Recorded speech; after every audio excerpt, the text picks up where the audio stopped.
इकराम और मेरे अजीज साथियों, अस्सलाम वालेकुम।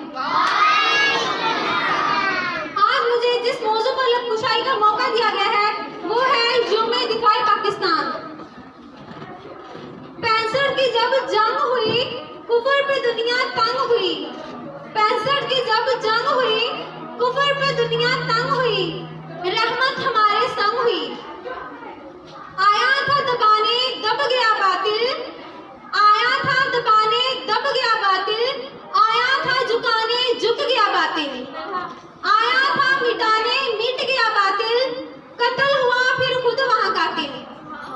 जनाब अलीकार, हिम्मत, जुर्रत और बहादुरी से मिले शहीदों ने लहू से लिखे हुए जज्बात को यौम दिफाए पाकिस्तान के नाम से याद किया जाता है।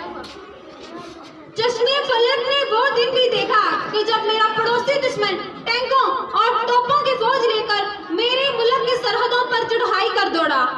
मेरे जनरल दुश्मन का ये ख्याल था कि वो अफवाज पाकिस्तान को हालते नींद में दबोच देगा, मगर उसका ये ख्याल ना था, उसको ये खबर ना थी कि मेरी सरहदों के मुहाफिज, मेरी मिल्लत के रखवाले रातों रात रब्बो कायनात के हजूर अपनी रब से दुआएं मांगा करते हैं।